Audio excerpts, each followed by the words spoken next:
Hello, and welcome back to my channel. There's a saying that goes, the fun is in the hunt. And even though I have plenty of tools, I'm always looking, especially at yard sales, thrift stores, and at the swap meet.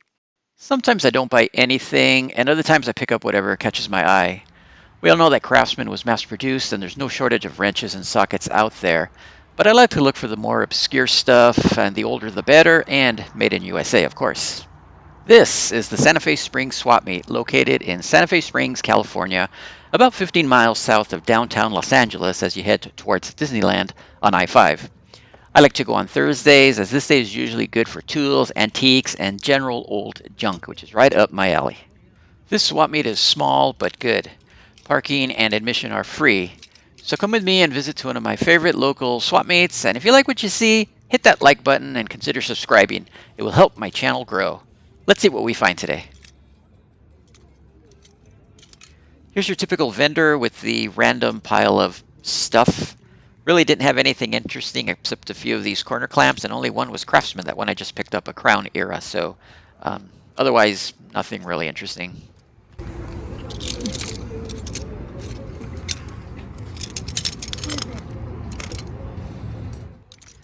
It is pretty cool when you pick up something that's almost 100 years old. This underline C Craftsman 1-inch socket is probably from the 1930s. The BE maker's mark indicates it was forged by a New Britain company in New Britain, Connecticut. Otherwise, Circle H was in Kenosha, Wisconsin. All right, on to the next vendor. What caught my eye was this case with the Crown logo. What's inside?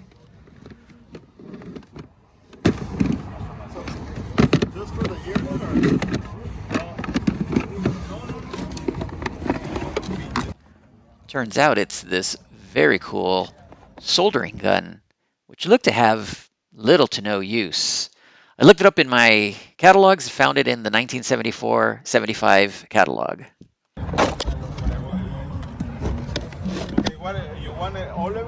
Here's a reciprocating saw probably from the late 90s. Keep this in mind.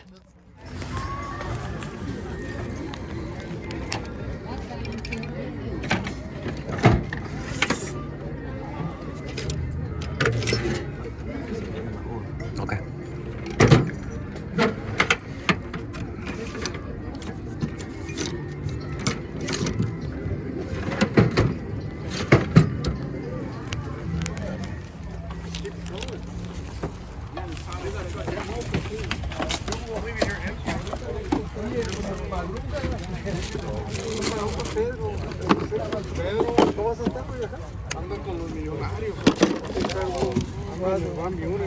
No, dice que no, ya le llamé, lo operaron.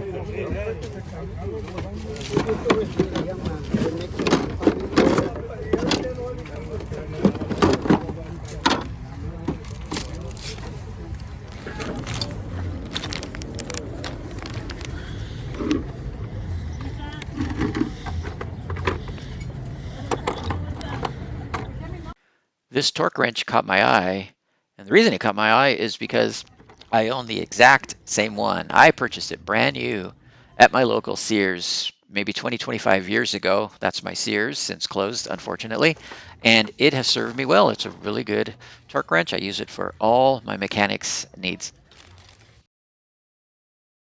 In fact, let's take a look at mine. Here it is, the 1/2-inch version, and you can see I even own the 3/8 version right there next to it. And here it is in action. Okay, back to the swap meet.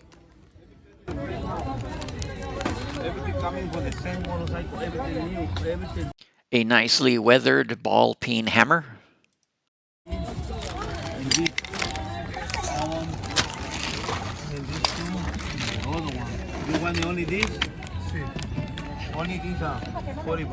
Here's a 3/8 inch drill that I really didn't pay much attention to. I gave it a quick glance and then tossed it aside and started looking at other things. But it wasn't until I was home editing the video that I noticed that Type 1 stamping on the side. So I started looking through my catalogs and found it in my 1975 catalog. It was one of their more expensive models because that $47.50 price today is about $300. Wow. Here's a jigsaw that, spoiler alert, turned out to be my favorite purchase of the day. You'll see that in a bit.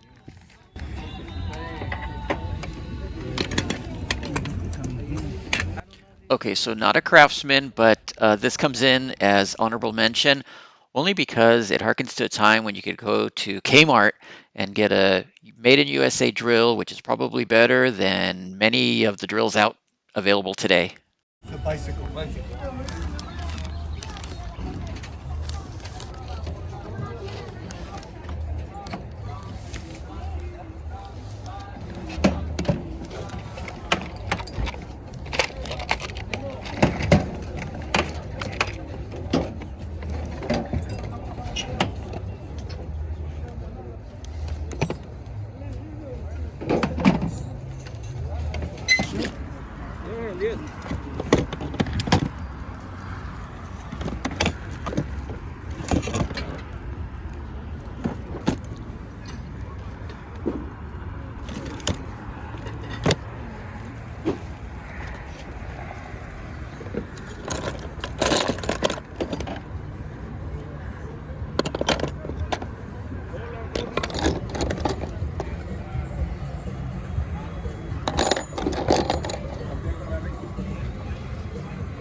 Órale, pues, ahí está.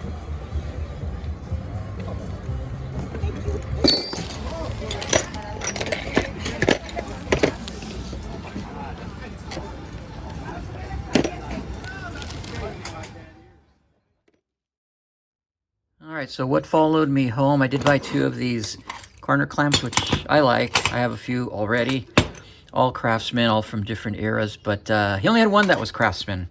This one right here from a Crown series corner clamp.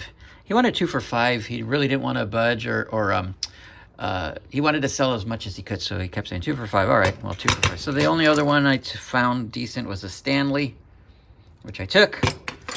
Probably use it only because now I have a pair here. Yeah, I like that. Next, I did bring home the reciprocating saw. I do need one. I have a bigger Rockwell that is super old, and I could use something a bit smaller. So went ahead and brought it home. Does it work? I don't know. He said it did. So let's plug it in.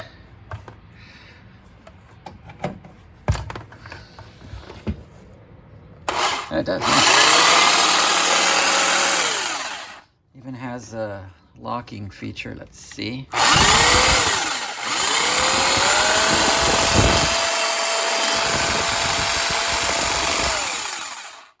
Nice. I'll put it to use. So there's the part number. I mean, just by the logo, this is probably from the 90s, and sure enough, while on eBay looking for a case for it, maybe, I don't know, I did find this part number, and I found this instruction manual for sale, and sure enough, it's dated late 1990s. So yeah, not a bad find. I like it. I'm happy with it. Good shape. The next thing I purchased, the only other 2 things I purchased from the same seller, jigsaw. Definitely a 70s or 80s, based off the logo. Again, he said it works. Let's see if it does. What I like about these older power tools is that on the cord itself, it says Craftsman, which I always thought was kind of cool.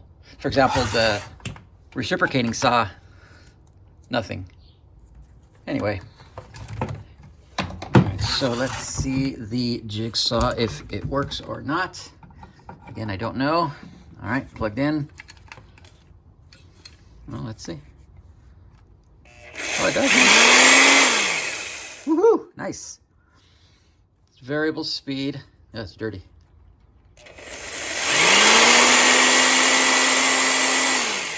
And sounds pretty good. Very dirty, but here are the part numbers, or the model number, I should say. And then from the same seller, he wanted $2 for this ball peen hammer. There we are.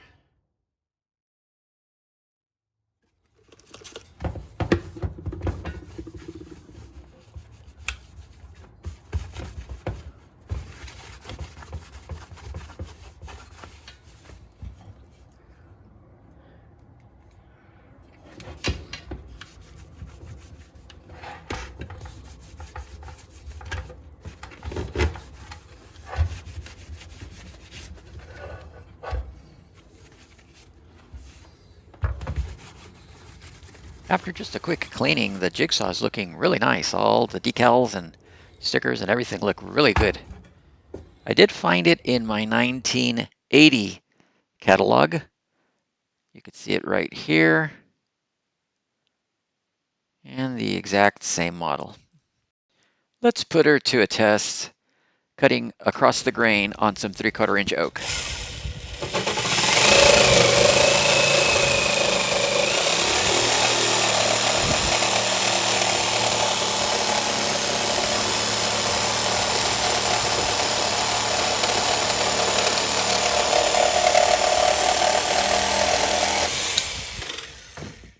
Not bad for a jigsaw that cost me only $5. Well, thanks for coming along with me for a morning at the swap meet. Let me know your thoughts on the tools I bought or didn't buy, or anything else you saw.